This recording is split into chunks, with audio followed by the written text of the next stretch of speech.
A existência terrestre é um meio que o espírito tem de se aperfeiçoar através do trabalho, do estudo, do sofrimento. A reencarnação nos é concedida pela misericórdia divina e são nossos pais que nos dão a oportunidade da reencarnação. Por isso, por si só, deveríamos ser gratos a eles. Sheila, no livro Luz no Lar, ela diz que o lar é o coração do organismo social. Em casa começa a nossa missão no mundo. Entre as paredes do templo familiar, preparamo-nos para a vida com todos.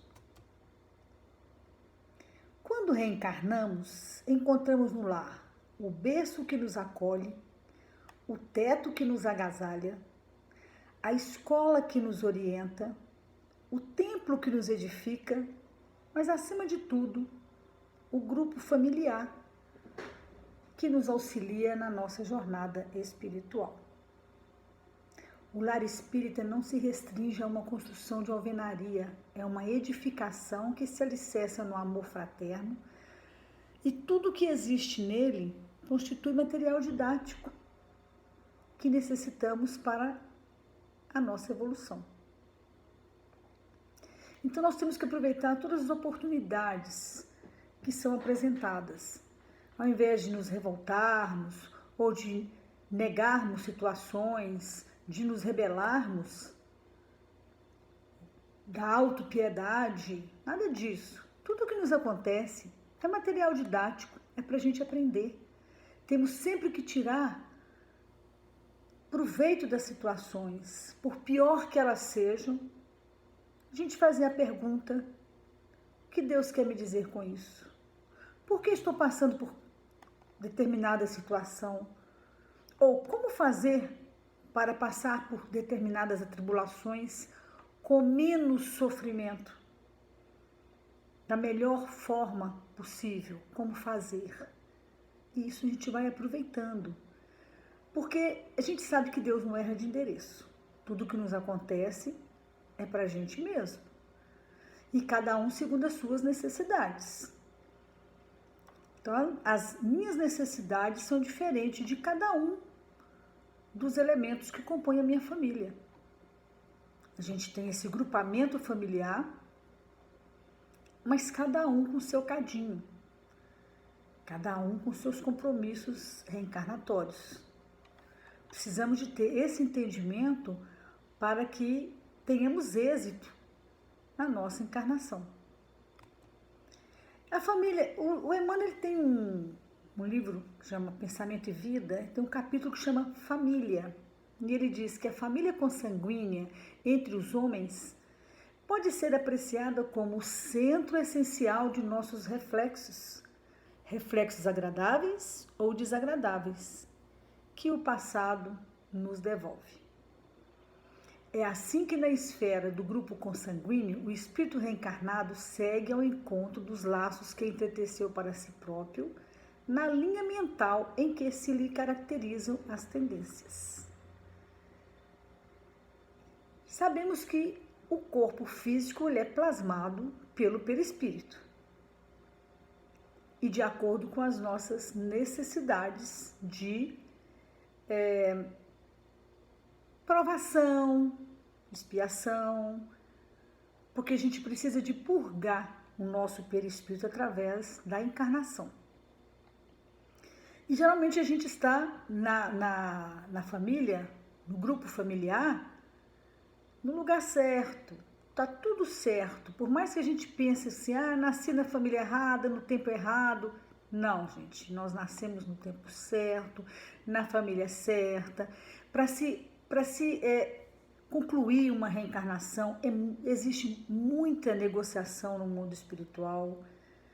Tem um livro Missionários à Luz, do André Luiz, Psicografia do Chico Xavier, que tem uns 2 capítulos lá, se não me engano, acho que é o capítulo 12, capítulo 13 e 14, se não me engano, sobre a reencarnação do Sigismundo. E hoje o Alexandre vai explicando para o André Luiz que cada corpo é feito para cada espírito por conta dos seus compromissos. nós encarnamos num orbe de prova e expiação, então nós temos muito que expiar e que provar. E cada um de acordo com as suas necessidades. Então nós temos no grupo doméstico os laços de elevação e alegria, que já conseguimos tecer por intermédio do amor louvavelmente vivido. Mas também as algemas de constrangimento e aversão, nas quais recolhemos de volta os clichês inquietantes que nós mesmos plasmamos na memória do destino e que necessitamos desfazer à custa de trabalho e sacrifício, paciência e humildade. Não é fácil, sabemos disso. Mas não estamos aqui a passeio. Nós temos uma meta para cumprir. Nós temos os nossos compromissos, os nossos desafios, os nossos cadinhos para passar. Mas nesses laços, como diz Emmanuel aqui, nós temos nesse grupo doméstico, os laços de elevação e alegria. Geralmente, a gente vê pelos livros do André Luiz, que ele tem aquela coleção, né, A Vida no Mundo Espiritual, a gente observa que no seio da família, geralmente tem um espírito com uma elevação espiritual maior do que os demais, que eles vêm exatamente para ajudar, para dar sustentação, para fazer luz, que seja o filho mais velho, que seja um filho, que seja uma mãe, sempre tem alguém que tem ali com uma sustentação melhor, que vem para acolher. Então, assim, em cada companheiro que partilha consanguinidade, nós temos um livro de ações que às vezes nos detém o passo por tempo enorme no esforço de repetência. Então, às vezes você encarna várias vezes nesse mesmo grupo familiar, né, com a mesma mãe ou com o mesmo pai ou com o irmão, muito tempo, enquanto a gente não quitar os nossos débitos com a lei, não sairemos das situações difíceis. O lar, ele representa o ponto de reencontro de nossas almas com os irmãos, as quais no passado beneficiamos e hoje eles buscam por sua vez nos ajudar, pode ser, ou o reencontro com aqueles que muito prejudicamos em outras encarnações e após a nossa conscientização no plano espiritual, solicitamos novo convívio com eles na posição de filhos, pais, irmãos e demais familiares que nos partilham o teto nessa existência. É um ponto de reencontro.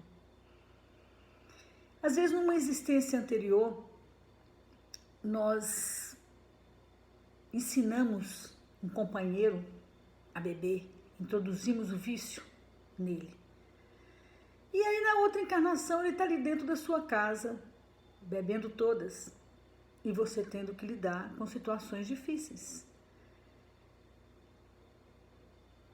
Tem famílias que, às vezes, eles ignoram esse membro, né? Fingem que ele não existe. E a proposta não é essa. A proposta é tudo que nos acontece no grupamento familiar é para a nossa educação, para a nossa harmonização, para nos perdoarmos mutuamente e, acima de tudo, o amor fraternal. Desde o berço, a criança ela manifesta os instintos bons ou maus que traz da sua existência anterior. Ela já mostra. Então, tem criança que, pequena, com seus 5, 6 anos, a gente vê que às vezes comete coisas que a gente fala assim, nossa, mas isso aqui é coisa de criança. Não, gente, são tendências que muitas vezes esse espírito está mostrando. E aí é como se ele dissesse para os pais, eu sou assim, me ajuda.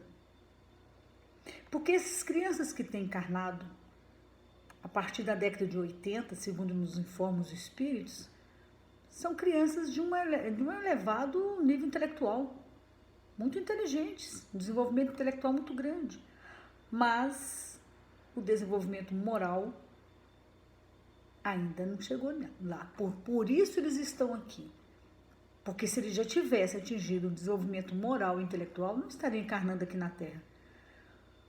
A característica de espíritos que encarnam aqui na Terra são espíritos que precisam trabalhar o orgulho e o egoísmo.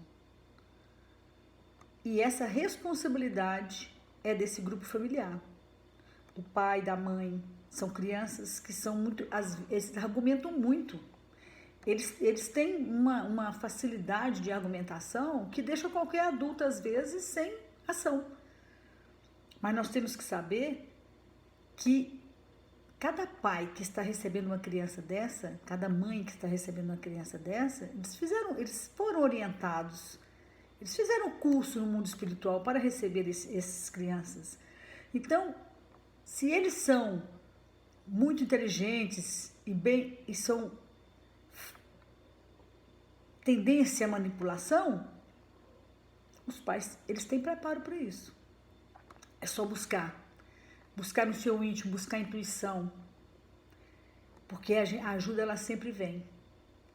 E não devemos deixar manipular por crianças, porque essas crianças são espíritos milenares, que estão precisando de um novo modo de comportamento. Precisamos de escrever nessa chapa em branco que a criança ela vem para colocarmos novos valores. Porque quando ela chega na puberdade, na faixa dos seus 14 anos, o espírito começa a recuperar a sua memória mnemônica. E aí vem aqueles valores que ele já trouxe. Se eles tiverem valores positivos e junta com outros valores positivos que aqui recebeu, vai ser uma encarnação de muito sucesso. Mas se eles não tiverem, se eles tiverem essa memória, uns valores muito deturpados e não receberam uma educação que possa modificar isso, sofrerão muito. De qualquer sorte, quando o espírito ele começa a recuperar a sua memória mnemônica, que é a fase da adolescência, ele vai fazer a escolha. Ele vai fazer a escolha se ele fica com os valores que ele trouxe ou se ele aproveita os valores novos que ele está recebendo. E todos os males têm origem no egoísmo e no orgulho, que são típicos de espíritos que encarnam aqui na Terra. O Alexandre ele fala para o André Luiz, lá no livro Missionários da Luz, ele fala que o lar não é somente morada de corpos, mas, acima de tudo, a residência das almas. O lar é a residência das almas. O santuário doméstico, que encontra criaturas amantes da oração e dos sentimentos elevados, converte-se em campo sublime das mais belas florações e colheitas espirituais. Nós temos que plainar acima da matéria. Às vezes a gente fica com contendas, com complicações no terra a terra por conta de coisas materiais. Estamos esquecendo que precisamos elevar o pensamento, precisamos de elevar a nossa vibração, precisamos de aumentar o nosso padrão vibratório para podermos nos conectar com a espiritualidade maior.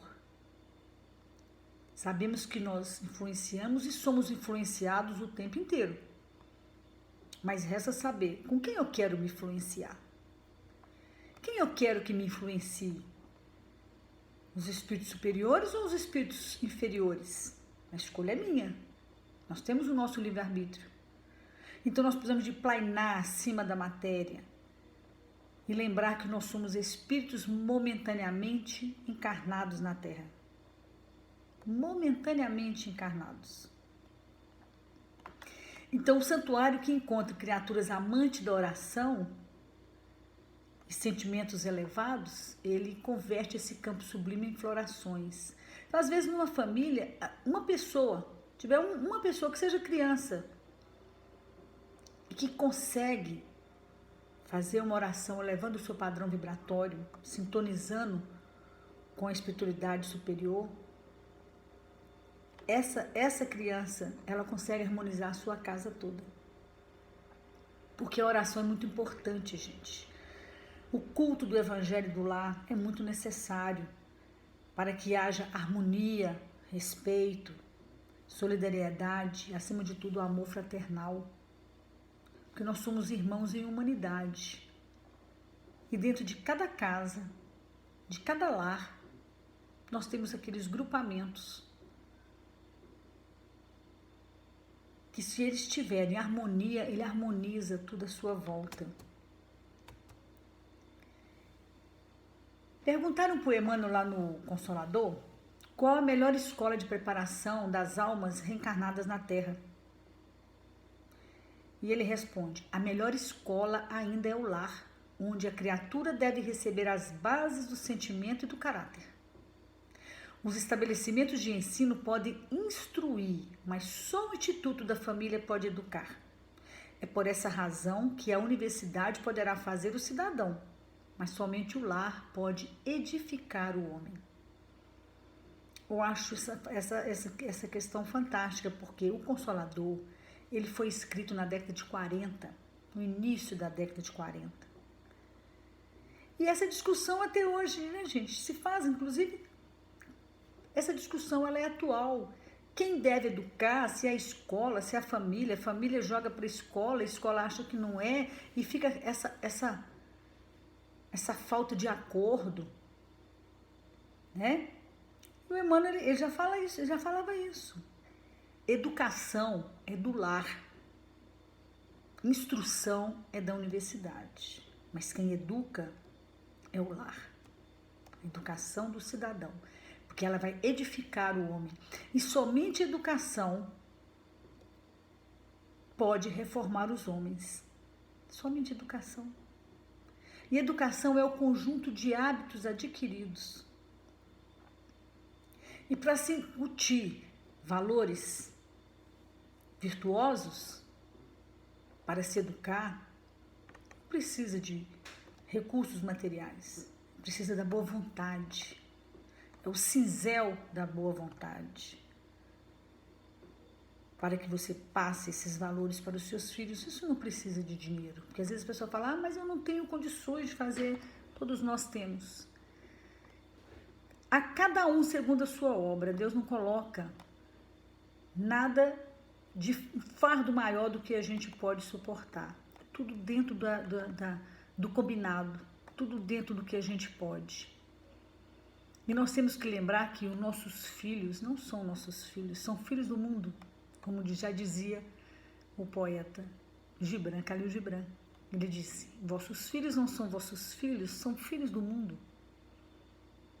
E o Hamed, ele fala, os vossos filhos são criaturas divinas a caminho da luz. Então eles estão apenas fazendo um estágio aqui conosco, nós temos que aproveitar, isso passa tão rápido.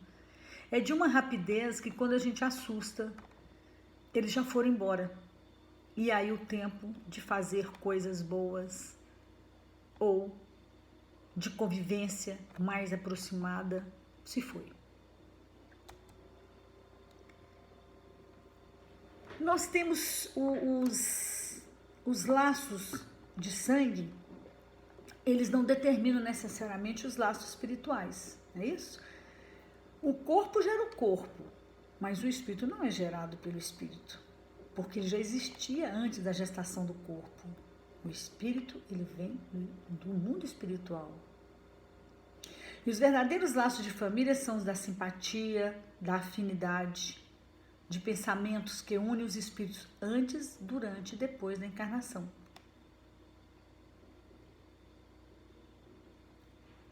Vocês vão encontrar esse texto lá no Evangelho segundo o Espiritismo, no capítulo 14, que é o honrai pai e mãe.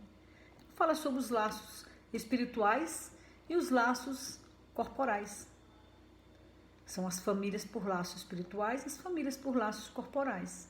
As famílias por laços espirituais são duradouras e se fortificam pela purificação e prosseguirão no mundo dos espíritos por meio da migração das almas. As famílias por laços corporais são frágeis, como a própria matéria, e às vezes elas se desfazem moralmente já na existência atual. A gente vê tantos casos, né, de famílias que se desfazem, de filhos que destroem, que tiram a vida de seus próprios pais. A gente tem que ter muita piedade dessas pessoas, porque a gente sabe como é difícil e eles não deram conta. Porque aqueles laços que são entretecidos, como já dizia o Emmanuel lá, que a família é o centro essencial dos nossos reflexos agradáveis ou desagradáveis, que o passado, que o pretérito nos devolvem. Perguntaram para o Emmanuel também no Consolador sobre a missão da mãe terrestre. E ele diz que a mãe terrestre deve compreender antes de tudo que seus filhos, primeiramente, são filhos de Deus. Desde a infância deve prepará-los para o trabalho e para a luta que os esperam. Desde os primeiros anos deve ensinar a criança a fugir do abismo da liberdade, controlando-lhe as atitudes e consertando-lhe as posições mentais, pois que essa é a ocasião mais propícia à edificação das bases de uma vida, desde a tenra idade. Ensinar-lhes o respeito pelo infortúnio alheio, para que sejam igualmente amparados no mundo na hora da amargura que os espera, comum a todos os espíritos encarnados. Será ela no lar o bom conselho sem parcialidade, o estímulo do trabalho e a fonte de harmonia para todos. Isso é interessante porque nós devemos impor limites. A criança precisa de limite. Por mais que ela não goste no momento, mais tarde ela vai agradecer. Então nós precisamos de ensinar para os nossos filhos que o seu direito acaba quando começa o direito do outro, não é? O direito acaba quando o direito do outro começa. Aí começa o dever. Porque nós temos direitos, mas também nós temos os deveres. Lembrando do livre-arbítrio, que tem como contrapartida a responsabilidade sobre os atos. Então, nós podemos agir pela nossa livre vontade, mas seremos responsabilizados por cada ação. Cada ação gera uma reação. Isso é preciso passar para a criança, que ela não ficará impune diante de situações que ela extrapole o direito do outro. Isso é muito importante, gente, são direitos humanos. E a gente vive hoje na atualidade com tantas intolerâncias, com tanta falta de compaixão pelo outro, com tanta irresponsabilidade, que a gente entra nas redes sociais denegrindo a imagem do outro, sem pensar nas consequências, mas para cada ação gera uma reação. Seremos responsabilizados por cada ação. E é preciso que a criança receba essa educação. Porque os adultos de hoje foram crianças ontem. E geralmente são reflexos da educação que receberam. Então, será responsabilizado também os pais. Toda criança entregue à nossa guarda é um vaso vivo a arrecadar-nos a imagem da experiência diária, competindo-nos, pois, o dever de traçar-lhes noções de justiça e trabalho, fraternidade e ordem, habituando-a desde cedo à disciplina e ao exercício do bem, com a força de nossas demonstrações, sem, contudo, furtar-lhe o clima de otimismo e esperança. Isso também é do Emmanuel. Então, nós temos que incutir essa disciplina, mas sem roubar a esperança. Então, é preciso que eles saibam que o que ele fizer hoje, ele receberá amanhã. Tudo que a gente joga para o universo, a gente recebe de volta e com juros e correção monetária. E cada um de nós vai ter o seu cadinho, vai ter a sua hora, que vai precisar do amparo alheio. Então, se eu amparar hoje, amanhã eu também terei esse amparo. Precisamos de ter esse entendimento, dessa tolerância mútua, do amor fraternal, do perdão às ofensas, porque eu também preciso do perdão do outro. Quando diz no Pai Nosso, né, que Jesus nos ensinou, perdoar as nossas ofensas à medida que vamos perdoando a quem nos tem ofendido. É uma contrapartida. Lembrai-vos de que a cada pai e a cada mãe Deus perguntará: que fizeste do filho confiado à vossa guarda? É uma responsabilidade. Se permaneceu atrasado por vossa culpa, vosso castigo será vê-lo entre os espíritos sofredores, quando dependia de vós a sua felicidade.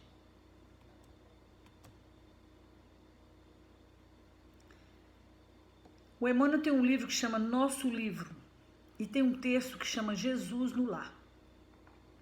Então ele fala: o culto do evangelho no lar aperfeiçoa o homem. O homem aperfeiçoado ilumina a família. A família iluminada melhora a comunidade. A comunidade melhorada eleva a nação. O homem evangelizado adquire compreensão e amor. A família iluminada conquista entendimento e harmonia. A comunidade melhorada produz trabalho e fraternidade. Espiritismo sem evangelho é fenômeno ou raciocínio. O fenômeno deslumbra, o raciocínio indaga. Não basta, pois, ter a certeza de que a vida continua infinita além da morte. É necessário clarear o caminho, fazer luz. A gente não deve guerrear com as trevas, devemos fazer luz. Não basta, pois, a certeza de que a vida continua infinita além da morte, é necessário clarear o caminho. Do evangelho no lar depende o aprimoramento do homem. Do homem edificado em Jesus Cristo depende a melhoria e a redenção do mundo. Do homem edificado em Jesus Cristo depende a melhoria e a redenção do mundo. Paulo falou na primeira carta a Timóteo, ele disse: se alguém não tem cuidado dos seus, e principalmente dos da sua família, negou a fé e é pior do que o infiel. Que possamos refletir sobre esse estudo, para que possamos tomar atitudes mais positivas, com muito amor, com muita esperança, com muita fé, sabendo que Deus está no comando de tudo. Que às vezes a gente não entende, não temos ainda condição de entender a divindade, mas nós podemos confiar. A fé, aquela que move montanha, que fiquemos em paz e com serenidade. Que Jesus nos abençoe a todos.